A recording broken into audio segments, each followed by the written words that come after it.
السلام عليكم ورحمة الله وبركاته. بسم الله الرحمن الرحيم. إن الحمد لله نحمده ونستعينه ونستغفره ونعوذ بالله من شرور أنفسنا ومن سيئات أعمالنا. من يهده الله فلا مضل له ومن يضلله فلا هادي له. وأشهد أن لا إله إلا الله وحده لا شريك له وأشهد أن محمدا عبده ورسوله صلى الله عليه وعلى آله وصحبه وسلم تسليما كثيرا. اللهم لا علم لنا إلا ما علمتنا فعلمنا ما ينفعنا وانفعنا بما علمتنا وزدنا علما يا كريم. My dear brothers and sisters, Jazakumullah khairan to everyone for attending tonight. My apologies for the slight delay. I had not anticipated for the delay in Maghrib, subhanAllah. Maghrib is getting later and later now, so I had to pray Maghrib and then join, because if I waited till after the class, it would have been too late. So please excuse me for that. We left off last week and we spoke about the different conditions that were needed in terms of the individual buying and selling and prerequisites and what would disqualify them, and then what would be the impact of that disqualification. Now, this week, inshallah, we will be speaking about conditions of business. What are the conditions that need to be met in the transaction themselves, in the transactions themselves? And then can we add extra conditions to those that already exist? Can we add extra conditions to those that already exist? So this is slide 33 from the deck, inshallah, for those of you that are following along. We're going to get straight into it, inshallah. So what is the general ruling on conditions? What is the general ruling on conditions? The general ruling on conditions is something that the scholars have actually differed upon, meaning the conditions that already exist in the Quran and the Sunnah, those are the ones that have to be met and those are the ones that have to be abided by. But what about those conditions that are not specifically mentioned in the Quran and the Sunnah? So what we're going to be looking at, conditions that are meant in the Quran and Sunnah already. So the first of them is mutual consent. Mutual consent. So both the buyer and the seller have to agree to this transaction. No one can be forced to buy or to sell, and the transaction can be deemed null and void if there's any form of coercion, if they are forced to be in this transaction. Condition number 2, the buyer and seller must be competent to buy and sell. The buyer and the seller must be competent to buy and sell. So now we've spoken about competency previously with regards to children, but this is even for adults. This is even for adults. So the buyer and the seller must be competent to buy and sell. The transaction of the insane or the child is not correct. The validity of selling off other people's wealth or buying with other people's wealth is subject to the consent of the owner of the wealth. So for the individual that is psychologically not capable, or a child, then they are meant to have a guardian. They are meant to have a guardian, and that guardian is meant to take care of their transactions, is meant to take care of their transactions. Condition number 3, the commodity must be permissible to use in other than times of need. In other than times of need. Okay, let's get some class participation, inshallah. The commodity must be permissible to use in other than times of need. Who can explain to me what this means? And why is that caveat in other than times of need mentioned there? Who can explain that to me, inshallah?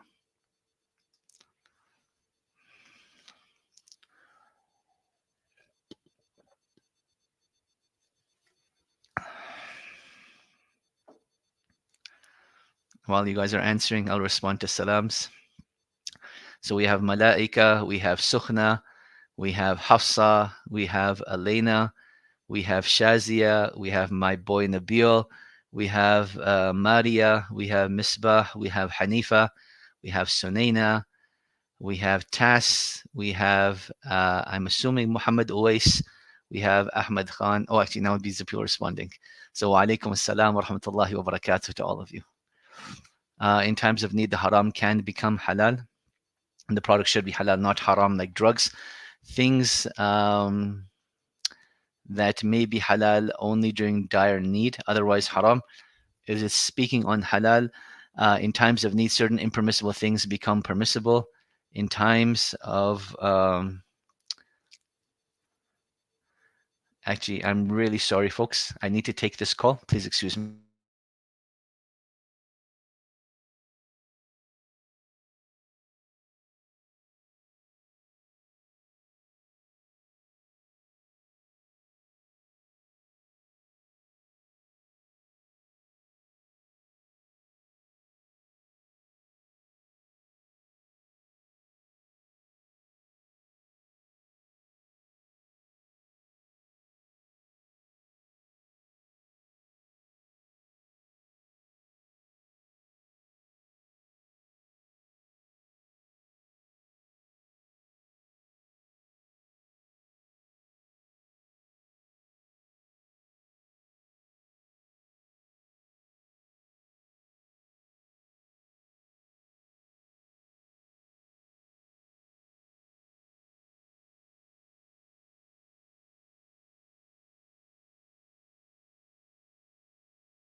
Assalamu alaikum. My apologies for that. There's a close friend of mine whose wife was meant to go into labor, but they've had some complications. So I've just been on standby by the phone for any assistance that I can provide, particularly for fiqh-related issues. So please forgive me for that. طيب. So let's go back. It's referring to times of war. It is times of need and necessaries. Usual haram things can be permissible. Okay, I think most of you are hitting the nail on the head. Alhamdulillah. That condition of the commodity must be permissible to use in other than times of needs, meaning that generally speaking, we're only meant to transact in halal things. We're only meant to transact in halal things. That is the general rule. But how about for consumption? How about for consumption, right? So in terms of consumption, if someone is dying and the only food that they find is, dead meat, right? Carrion.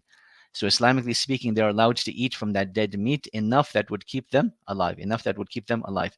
Generally speaking, that would not be halal, but out of necessity, it becomes halal. Similarly, if someone is dying of thirst, they find no liquid anywhere other than alcohol. In that sort of situation, they can drink enough alcohol to stay alive. Um, so that would become permissible for them. So things that become permissible out of need or out of necessity, those are still not commodities that can be sold, right? It has to be halal. It has to be halal. So if someone says that I'm going to be selling alcohol for people to drink because they might die, Islamically, this wouldn't be valid. Islamically, this wouldn't be a valid argument. This wouldn't be a valid argument. You can sell juice, you can sell milk, you can sell, a variety of different drinks, but you cannot sell alcohol. You cannot sell alcohol. So the commodity must be permissible to use in other than times of need. So it can't be something that became permissible due to a necessity. So impermissible commodities, like things that are impure, things such as alcohol, things like blood, things like dead animals, things like stolen products, all of those things you are not allowed to sell. All of those things you are not allowed to sell. Number 4, the commodity must be sold by the owner or he who is in the position of the owner. The commodity must be sold by the owner or must be sold by someone who is in the position of the owner. So what this means is the owner of the commodity has the right to sell it, or someone that the owner appoints. And this someone is known as a wakil. This person is known as a wakil, someone that has been appointed. So, for example, I know that I am traveling the day after tomorrow, and I want my phone to be sold. So I get in touch with a close friend of mine. I say, Akhi Ahmed, I'm going to leave this phone with you so that you can sell it on my behalf. You can sell it on my behalf. Ahmed becomes known as my wakil. Ahmed becomes known as my wakil, someone that I have appointed.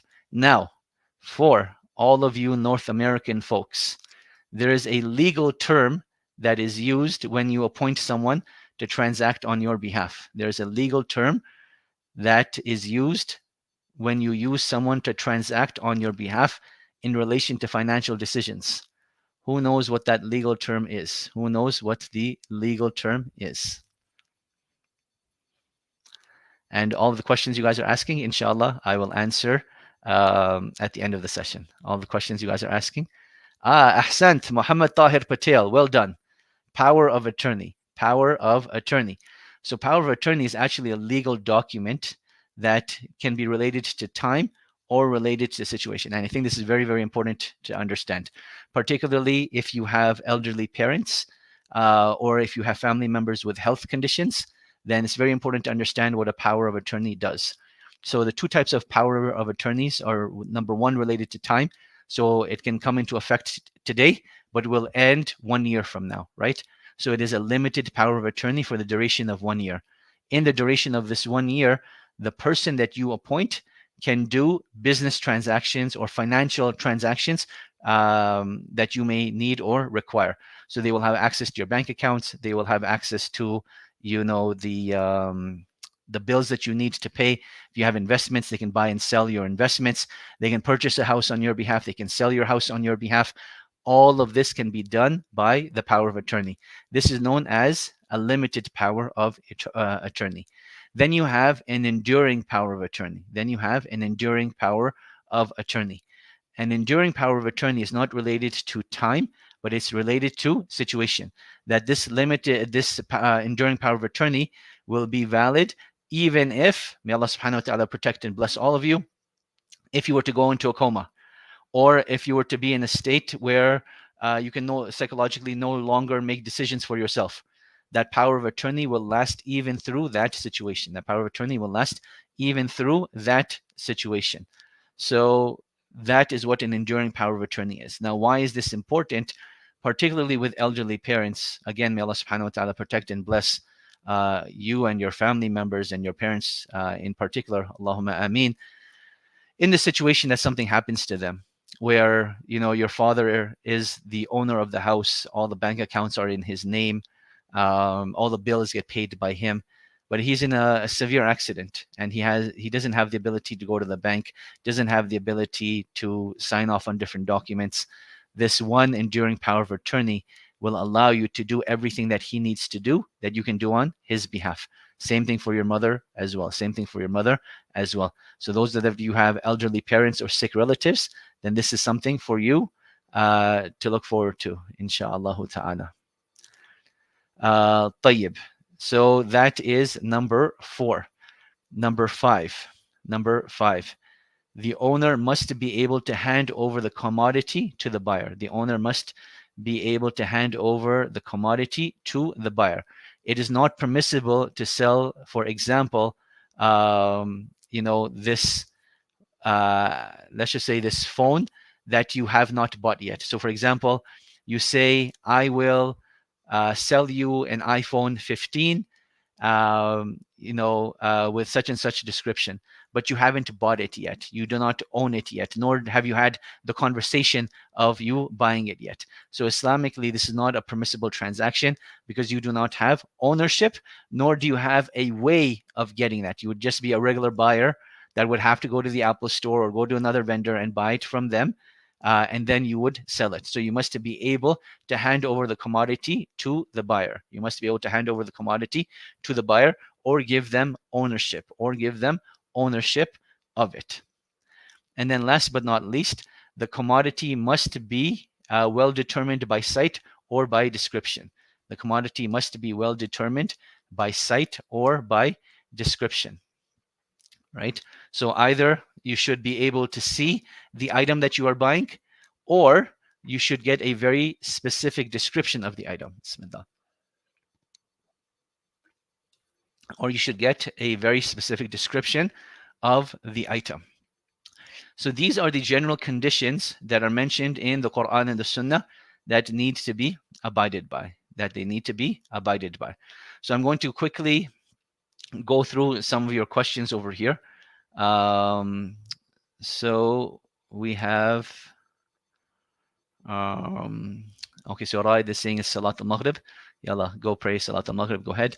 Abdul Rahman Mazar is saying, does the wakil get a percentage of the sale? If he negotiates that with the owner, yes, he can get a percentage of the sale. Or oftentimes it can be an employee as well, right? So you own a store where you're selling something, and this employee is hired with a salary, not a percentage. They're hired with a salary to make those transactions on your behalf. So a lot of the clerks in stores and the assistants, that they will be getting a salary as opposed to a percentage. But you can agree upon a percentage as well. Is the wakil someone that the person chooses? Or in Islam, we have defaults like child or parent. So in the situation where they are able to choose, they should choose. In the situation where they are able to choose, they should choose. But in certain situations, you will have a default like the child, like the parent for the child, because Allah subhanahu wa ta'ala's Messenger sallallahu alaihi wasallam clearly appointed the parent to be guardians for their children. So Muhammad Tahir Patel is asking, what about a delivery person? So a delivery person is literally just doing the delivery. They do not have ownership of this item whatsoever. They do not have ownership of this item whatsoever, and they're just responsible for the delivery. and that is all that they're doing. How about plain parts and such for the handover? So we'll get into this in the future, but there's something called bay' as-salam or bay' as-salaf. And what this transaction means is that you have received a down payment for an item that you will produce later. You received a down payment for an item that you will produce later. And this can either be due to harvesting, so the harvest has not taken place yet, or it can be manufacturing, that you will be manufacturing it in the near future and thus will be providing the item that way. Or it can even apply to things like drop shipping.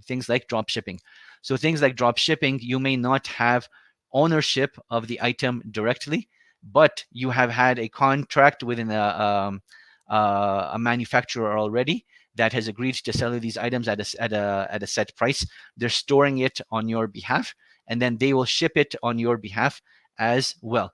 Now, the only issue over here is, if you remember what the conditions for return and refund are like. So in this sort of situation, there needs to be some sort of recourse where if the item is not as delivered, then you are the one that is responsible for it. And you are the one that has to either provide the refund or replace the item. Refund or replace the item. You are responsible for that. You are responsible for that.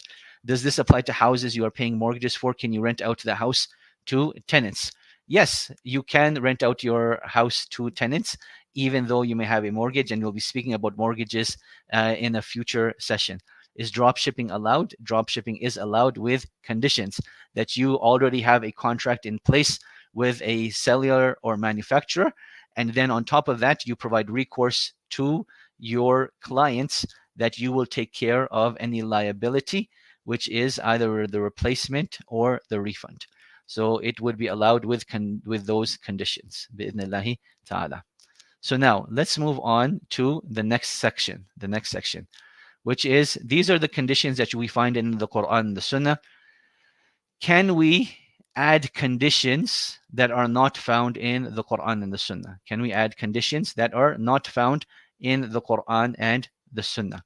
So the first thing we have to look at is the majority of scholars have said that conditions are allowed, and this is based upon the verse in Surah Al-Ma'idah where Allah subhanahu wa ta'ala says, Ya ayyuhalladhina amanu awfu bil-uqud, that all you who believe, honor your contracts. Honor your contracts, right? So here, this is a command from Allah subhanahu wa ta'ala that we have to abide by the contract and anything that is in the contract, as long as it does not contradict or oppose the Sharia, explicitly or explicitly. Number two, we have in Surah An-Nisa, verse number 29.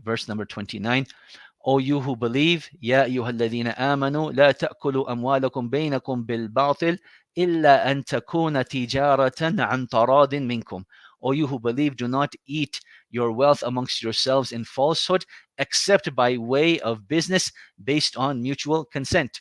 So here Allah subhanahu wa ta'ala is saying that we are not allowed to eat the wealth of other people unjustly, but rather there should be mutual consent. So as long as mutual consent is there and those conditions do not contradict the Sharia, then it is valid.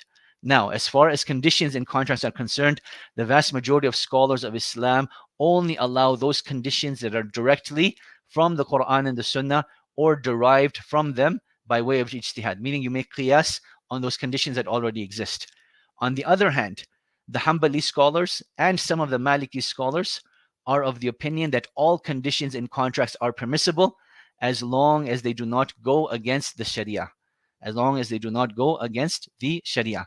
a lot of the modern day scholars, even from different madhahib, have taken this opinion, that as long as they do not contradict the Sharia, they are permissible. What did they use as proof? So they used Surah Al-Ma'idah, the generality of the verse, where Allah subhanahu wa ta'ala says, O you who believe, honor your contracts.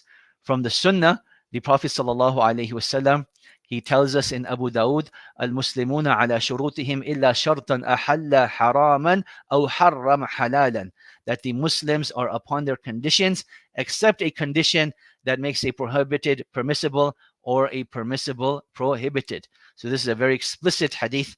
Its authenticity may be taken into question, But here the Prophet ﷺ is saying that the believers are upon their conditions. So all of the conditions need to be abided by, except for those conditions that make the halal haram or the haram halal. Now, what happens to a contract if you have a contract that has a haram condition in it? Does it nullify the contract as a whole, or is that portion of the contract not valid? That's something we'll discuss, particularly when we get to credit cards. Likewise, we have the statement of Umar ibn Khattab radiallahu ta'ala anhu, مقاطع الحقوق عند الشروط, that the perimeter of rights is upon the conditions that are set. So the rights that a buyer and seller have are contingent upon the conditions that have been set. The verse from Surah Al-Ma'idah, verse number 1. Surah Al-Ma'idah, verse number 1.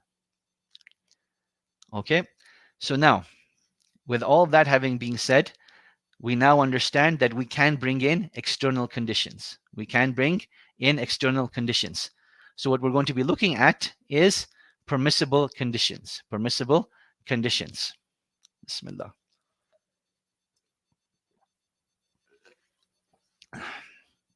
So now, let's do some more class participation.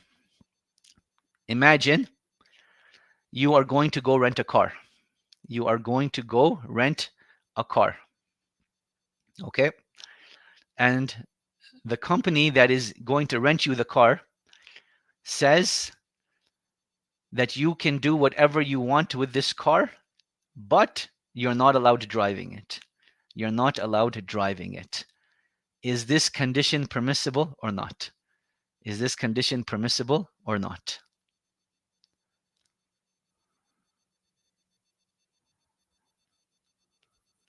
So the car company will rent you the car, but you're not allowed driving the car.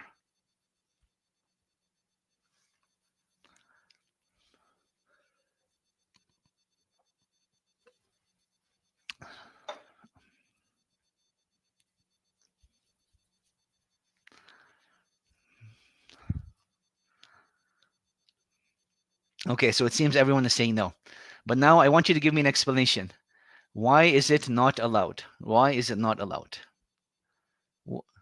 actually, Nabil said yes, and Ahmed said yes. Okay, so Nabil and Ahmed are saying yes. Those that are saying no, I want you to explain to me why this condition would not be allowed.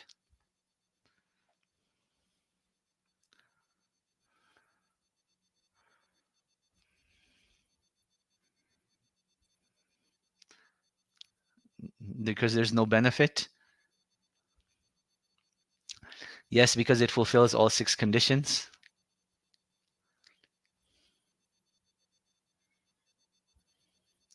Amal Farid, ahsanti.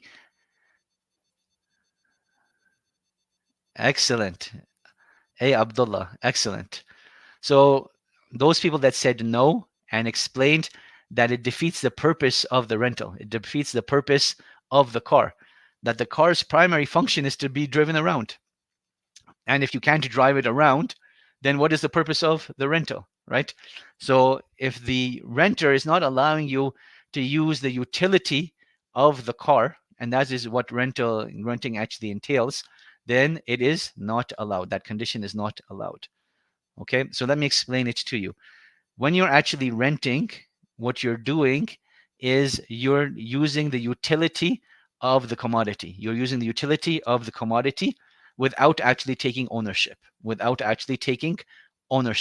So you have utility and liability without ownership. So you can benefit from that which you are taking, and you are responsible for it, but you do not own the car. Now, if the contract does not allow you to utilize the commodity or the item that you are renting, then what is the purpose of this contract? Right? So that is a condition that would not be allowed. Now, let me give you a second example. You're at the car rental agency and you are renting the car, and they put in it, you are not allowed doing business services through the rental of the car. Meaning, basically, you cannot run a taxi, you cannot do like Uber Eats or any of those delivery services. Is that form of condition allowed? Is that form of condition allowed? Yes or no? Salman, that is a great example. You're like, well, actually, not buying. I mean, buying is different than renting, but I understand what you're trying to say. I understand what you're trying to say.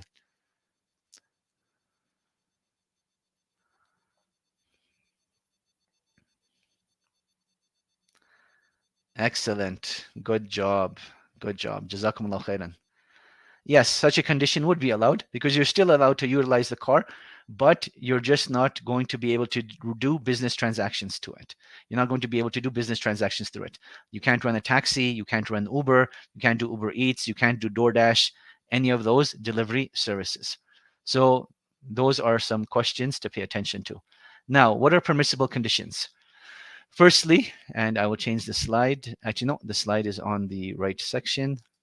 So firstly, conditions that are part and parcel of the transaction. So if you buy this product, you're allowed to do with it whatever you wish, right? Once you have purchased this car, they cannot put any restrictions upon you as to what you could do with the car, and you are allowed to do what you wish with this car.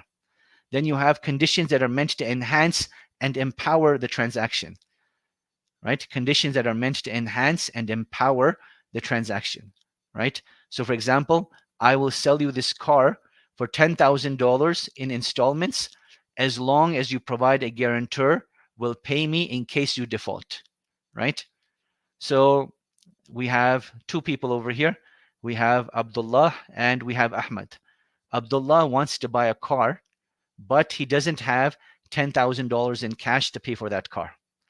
Ahmed, he has a car and he wants $10,000 as a whole for this car. So they meet with one another and they start negotiating. And the conclusion they come to is that Ahmed can pay $10,000 in installments over a period of time. Let's just say we'll break it down over a period of 10 months, so $1,000 per month. But if Ahmed is not able to pay his $10,000, there will be a third brother, let's call him Muhammad, who will be his guarantor, So here, normally speaking, the transaction wouldn't have taken place. But through the conditions now being put in, the transaction can take place. So these conditions are meant to enhance and empower the transaction. They're meant to enhance and empower the transaction. So that is an example of number 2. Number 3, conditions that stipulate a set amount of benefits for either the buyer or the seller, right? So an example of this, I will sell you this car on the condition that I can utilize it for the first month,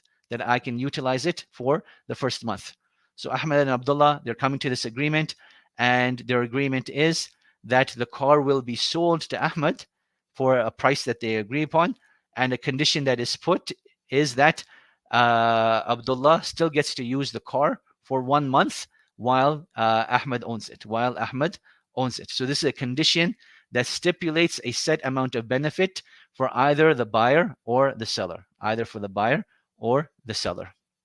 Okay, so that is a condition that is stipulated, that is limited. It's not open-ended, that benefits either the buyer or the seller. Then fourthly, we have stipulating a condition for the time of the transaction to take place. So for example, I will only do business with you during business hours. So from like 9 a.m. to 5 p.m. So I will sell you only when the market, during this time, right? Or we can even get into something more specific. So I know we haven't gotten into this yet, but what if you want to have a set price for something that fluctuates? A set time for something that fluctuates. So for example, you're thinking about investing. Now, we'll go with the assumption that investing in stocks is halal. We have a section coming up on this. But you want to buy Apple. You want to buy a share of Apple. Now, Apple's current price, let's just say, is $200 per share. You can put in a limit order. A limit order is when you say that when Apple reaches $150, I will purchase 50 shares of it. I will purchase 50 shares of it. So you're waiting for that item to reach a certain price. As soon as that price hits, then the transaction takes place. Then the transaction takes place.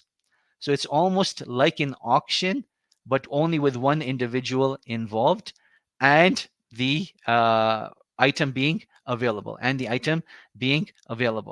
So this is stipulating a condition for the time or for the price of the transaction to take place, right? So that is example number 4, like a limit order when you are buying and selling stocks. Number 5, stipulating some restrictions upon the free disposal of the other contracting party within a specific transaction, such as you can rent this property, but you can't do business from it, right? So that's the example that we gave earlier on. You're stipulating some restrictions upon the free disposal of the other contracting party within a specific transaction, right? You want to rent the car, but you can't do business from it, right? Another example of this is I'm not sure if you guys saw Tesla. They released a Cybertruck. At least that's what I think it's called. They released a Cybertruck. And part of the condition is that if you buy this Cybertruck, you're not allowed selling it within the first 6 months. You're not allowed selling it within the first 6 months.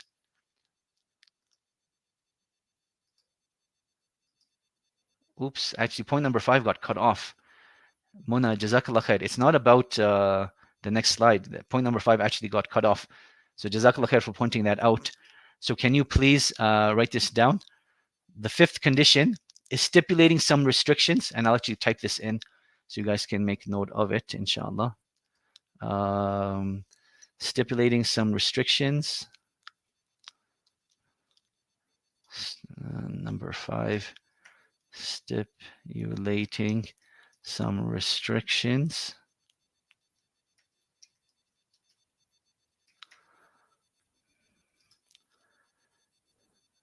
Some restrictions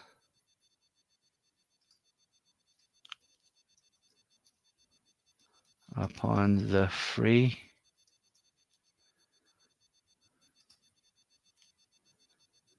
disposal of the other contracting party.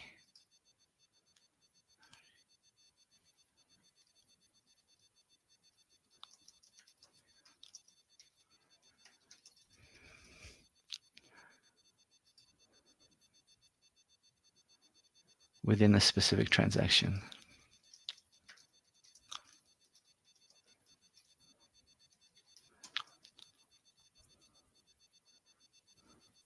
So please add that. Actually, does this allow me to edit? So transaction, I misspelled. There. That's how it's supposed to be. So stipulating some restrictions upon the free disposal of the other contracting party within a specific transaction. So that's what number 5 is meant to be. It got cut off from the slides. So an example of this would be that Tesla is imposing upon those that purchase the Tesla Cybertruck, you're not allowed selling it within the first 6 months. Now, why would they put this condition? So what Tesla has tried to do is to create almost like what Tesla has been forced to do due to stock not being available is create scarcity. And as scarcity is created, supply is limited, demand goes up. And when supply is limited and demand goes up, the price will naturally go up as well. So Tesla didn't want there to be an aftermarket where people are purchasing the car for a more expensive price just because the car is not available to the public yet. So right now, if in order to get a Tesla Cybertruck, you'd have to be on the waiting list and you pay the price, whatever it is, $70,000 or so. But because it is so limited in its availability, if someone wanted to sell it, they could easily sell it for like $120,000, $130,000 because it is so limited. So Tesla has put a condition in the contract that you can purchase the car from us, but you have to wait at least 6 months before you sell it. You have to wait at least 6 months before you sell it. So those are permissible conditions. Those are permissible conditions. Now, let's take a look at impermissible conditions. Let's take a look at impermissible conditions. And even with impermissible conditions, I want to say these are just examples. So an example of an impermissible condition is stipulating a second contract based upon the first. I will sell you this car. I will sell my car to you with a condition that you rent my house for 1 year, right? So the two items are completely unrelated. The two items are completely unrelated. But if you want to buy my car, then you also have to rent my house for 1 year. If I sell you my car, then you also have to buy my house, rent my house for 1 year, right? So you're stipulating a second contract based upon the first contract. You're stipulating a second contract based upon the first contract. Now, this is when items are completely unrelated. Items are completely unrelated. If the items are related to one another, then there is a way to negotiate that. And we'll look at this when we talk about diminishing musharaka. So basically in diminishing musharaka, what ends up happening is you have two people. So imagine my phone is actually a house. So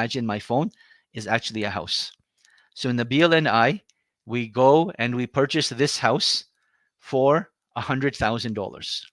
Okay, this house is $100,000, and Nabil actually wants to live in the house.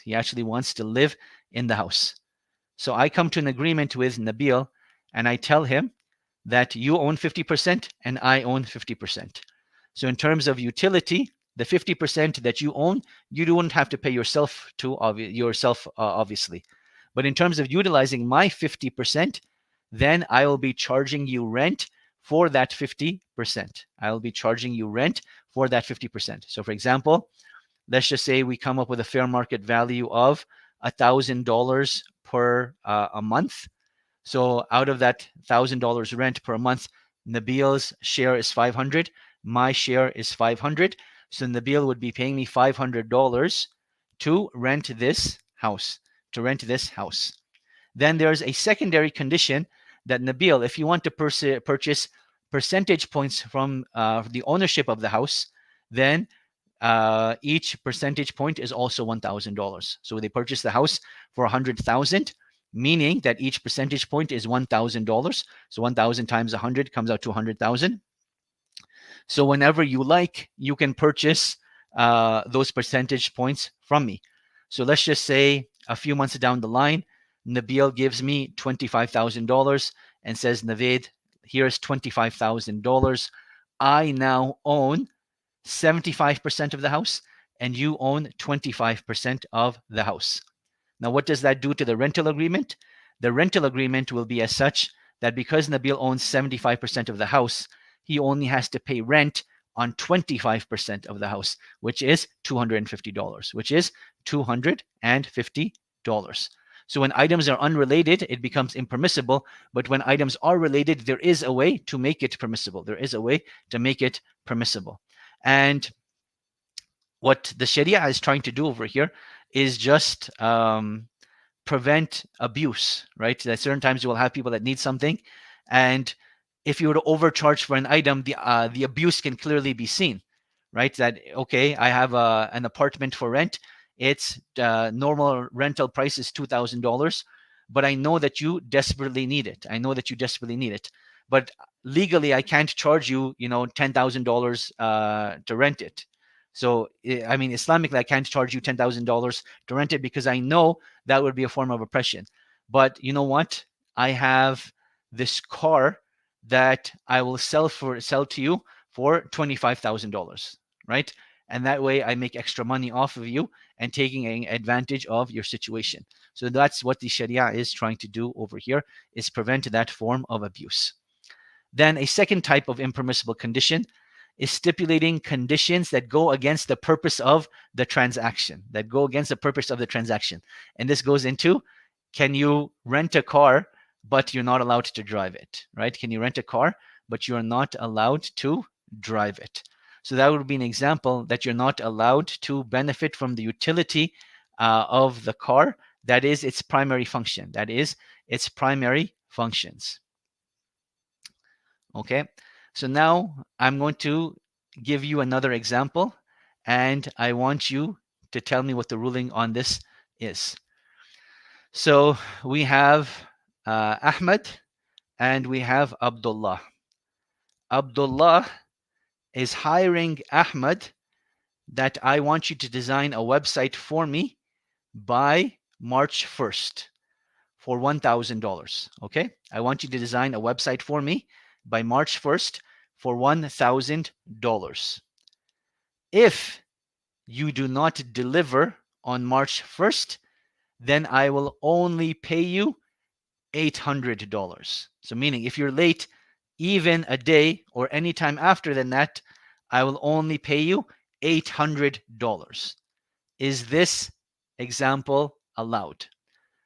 So Ahmed says that I want you to build me a website by March 1st for $1,000.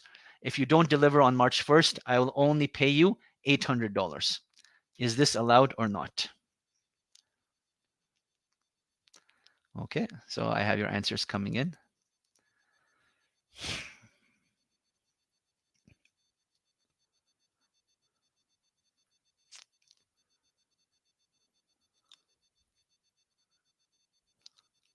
This is like having a guarantor.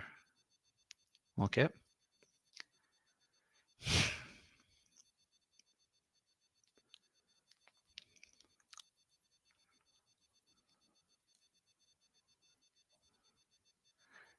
Yes, if agreed upon. That is a good point, that the transaction needs to be agreed upon, but the assumption is that all contracts are agreed upon and not coerced. Okay, excellent, good. So alhamdulillah, you guys have gotten it. Such a transaction is allowed. Now, I'm going to reverse it, okay? I want you to reverse this.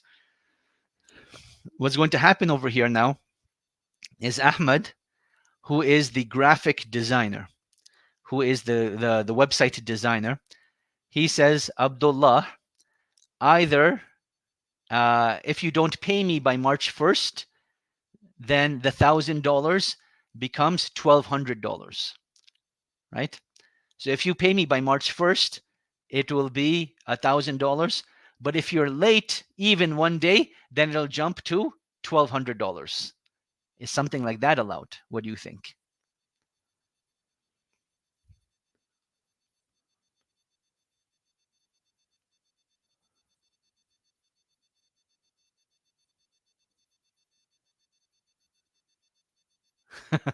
I love the exclamation marks.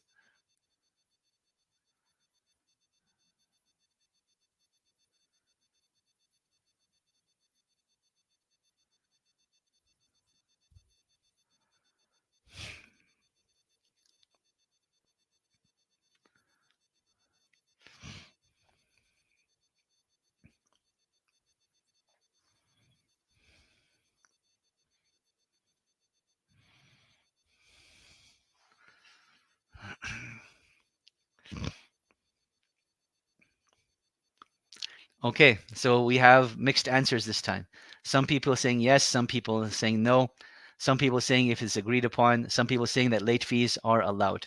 But Islamically, a changing of the price after it has been agreed upon is not allowed. A changing of the price after it has been agreed upon is not allowed. Prior to agreement, it is allowed. So had Ahmed and Abdullah come to the agreement that if you pay me by March 1st, it is $1,000, or if you want to pay in installments, it will be $1,200, and then you can have a few months to pay it off, and they decide on the number of months. Now, Ahmed at that time has to choose one contract. Either he will pay by March 1st, or he's agreeing to pay on installments, and then he agrees to a total of $1,200 in installments. But once they have agreed upon a contract, they have agreed that, you know what, by March 1st, I will pay you $1,000.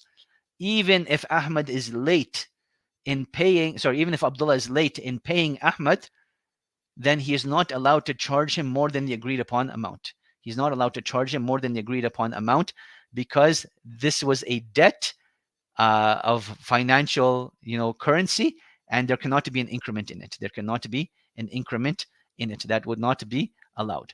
So this is the important note, that stipulating conditional penalties in a contract that enact upon non-performance of a requirement of the contract is valid in Islam.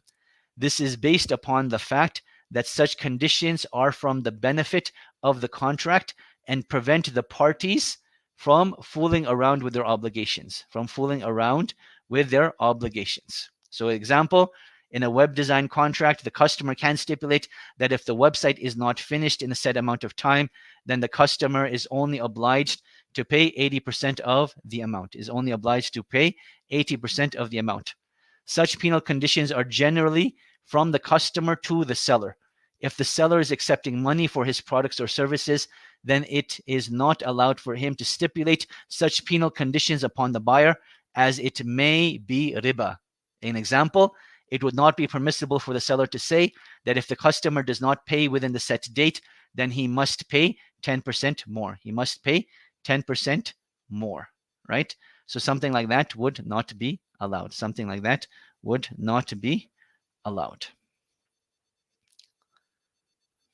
So now I know we have a lot of questions. Let's deal with those questions, inshallah. And inshallah, we'll continue next week, bidhnillahi ta'ala, from the options in contracts. What are the different options that we are allowed, inshallah ta'ala. Okay, so let's go all the way back over here. What did I miss?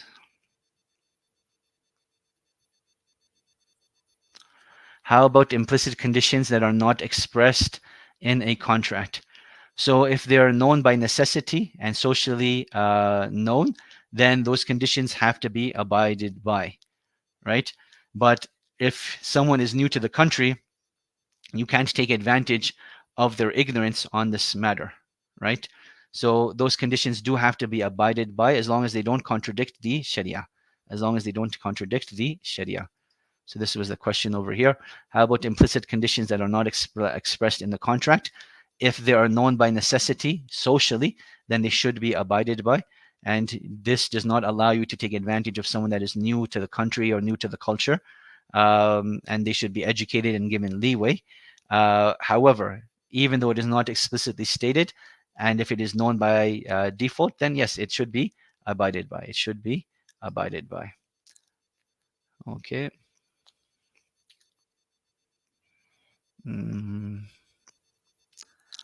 Where is the next question?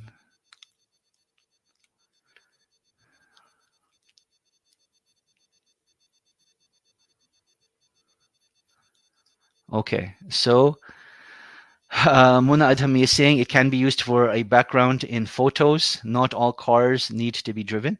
This is a valid point. Not all cars need to be driven, but it would also depend on, who you are renting the car from, and your lack of utility for the car does not allow the renter of the car to stipulate otherwise. So when you go to a car rental company, you're renting that car primarily for driving. However, if you're using a car for a photo shoot and it's a vintage car, because I think something like that is coming up, then that car wouldn't actually be rented out by a car rental company. It would be rented out by someone else, someone that owns vintage cars for photo shoots. And then they can stipulate that, yes, this is a particular type of car that is not meant to be driven. Its primary function is not for it to be driven, but for it to be used in a photo shoot. Something like that would be permitted. So those are special, unique types of cars and wouldn't apply to all cars. And also the person that you are transacting with, right? The car rental company rent out the car primarily for you to drive them. Okay. Yeah, so exactly. This is what Muhammad Tahir Patel was saying. How about a vintage car? Then as for a vintage car, if it's used for a photo shoot or has some other utility that can be utilized, then yes, in that situation, you can rent it out for that specific utility that you want, that the renter wants from it. However, if this is not the exception to the rule, then all primary usages of the car need to be allowed in the contract. All primary usages need to be allowed in the contract. Or use it as a property of value, like collateral.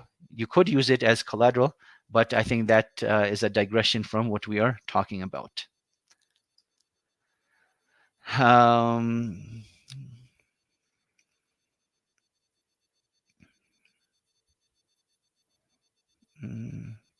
so yes, going back to Salma's point over here, if you were to purchase food, they can't restrict you from not eating it. They're not allowed to put that condition. You can buy this food, but you're not allowed eating it. So yes, the example is valid from the purchasing standpoint, even though we were speaking about renting. Jazakallah khair. Great analogy. Okay, then we have a question here. What about the copyrights of a book, for example? You buy it, but you can't copy pages and use the print without their additional permission.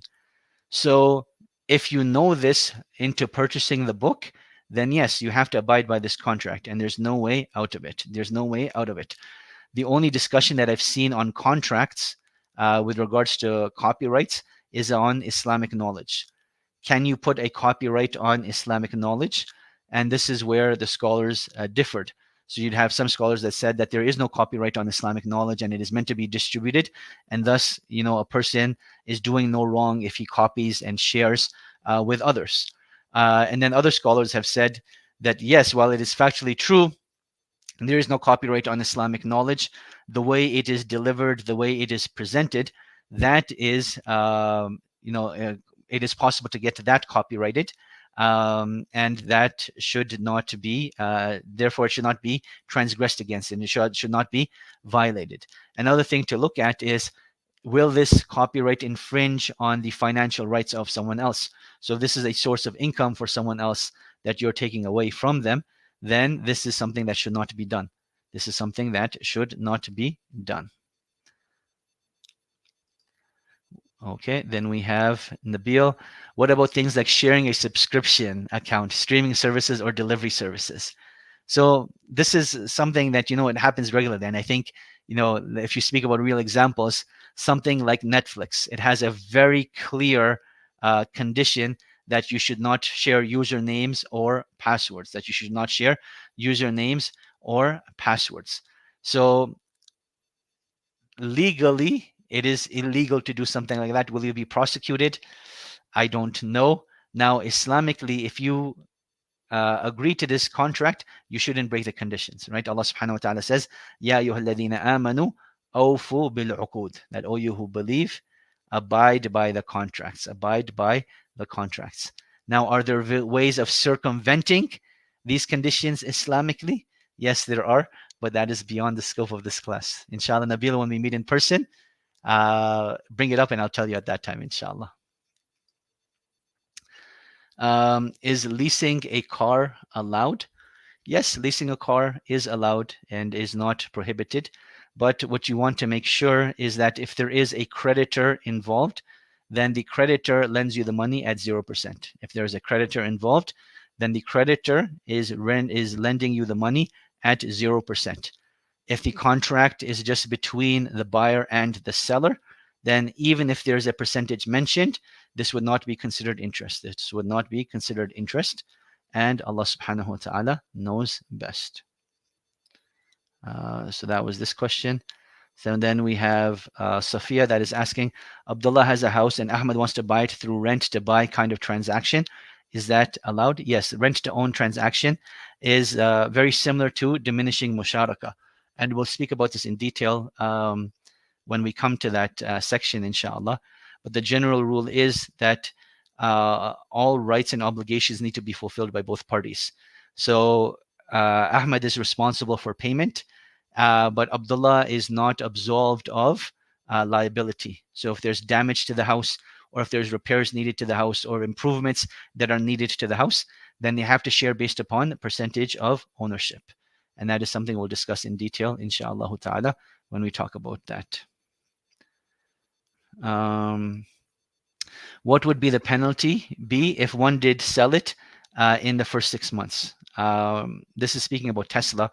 If I'm not fully aware of the details, but I'm assuming if you are caught, then you would be eligible to pay some sort of fine. And if you're not able to, then possibly some sort of jail time. I'm not aware. Wallahu ta'ala. Are these percentage points in Musharaka set up with calculating the decreasing ownership percentage? Yes. So every time a sale of a share takes place of the property, then the percentage of ownership also changes as well.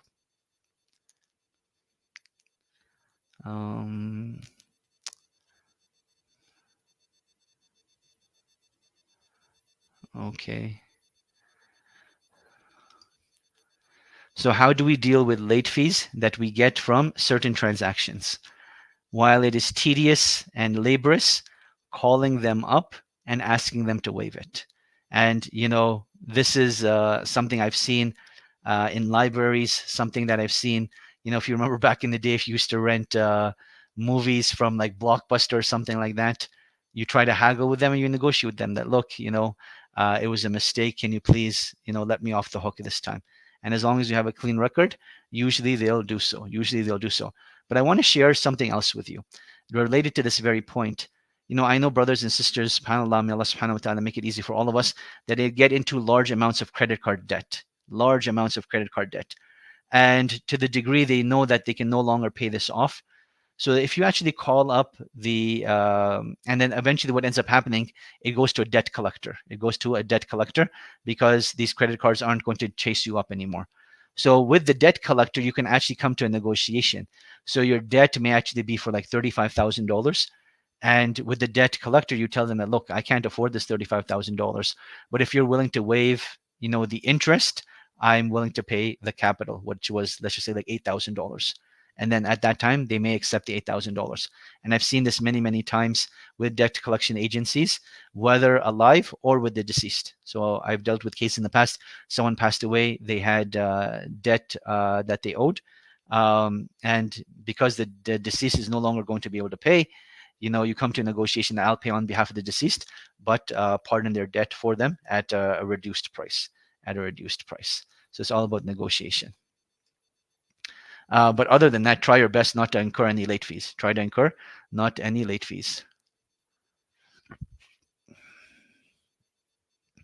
Okay. Then we have Salam Sheikh. I'm planning to buy a house in Canada, but I'm not sure about Islamic banks in Canada. Would you know any Islamic institution in Canada that is 100% halal that you recommend? So I actually have a video with my friend Hashmat called How to Purchase Your Home the Halal Way. Inshallah, I will see if I can quickly find it and share it with you in the chat box, inshallah.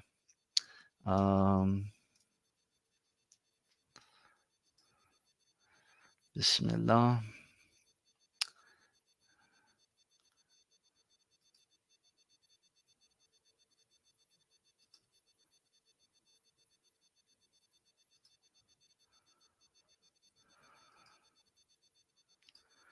Okay, inshallah, I hope this works. So this is for you, my Canadian friend. That link that I just shared is for you. Okay. So if the price changes is mentioned in the contract, then it is allowed. No, it has to be agreed upon in advance. And once one price is agreed upon, then it cannot be changed. I have a quick question about exams. Inshallah, if time allows, I'll try to answer it. But I want to try to answer all the financial questions here. Sheikh, this was last week. If we are providing a service like PayPal and is being used by all merchants, including gaming and gambling online merchants, we charge a flat fee per transaction. Would that be permissible?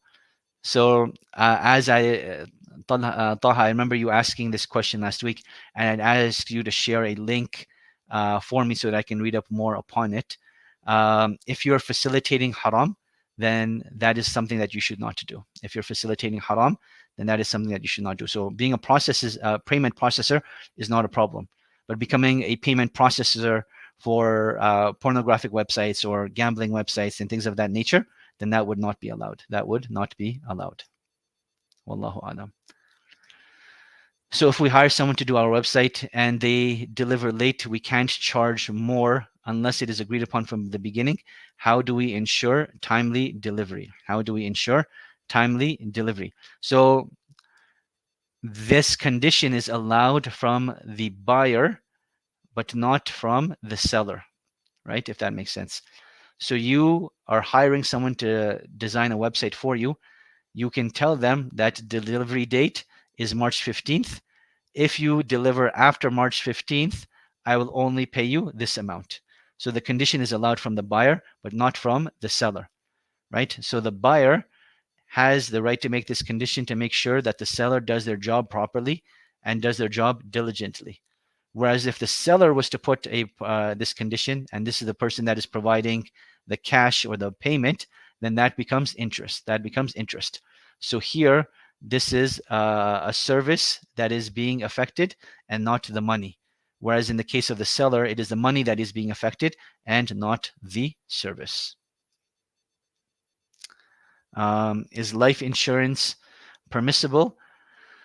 Generally speaking, life insurance in North America is not permitted. I have not seen a Sharia compliant way for life insurance unless you get it from the Middle East, GCC countries, or Southeast Asia, Indonesia, Malaysia. They do have Sharia compliant life insurance. That is the general ruling. However, the exception to this would be if someone has a very, very high risky job. For example, they work in the mining industry.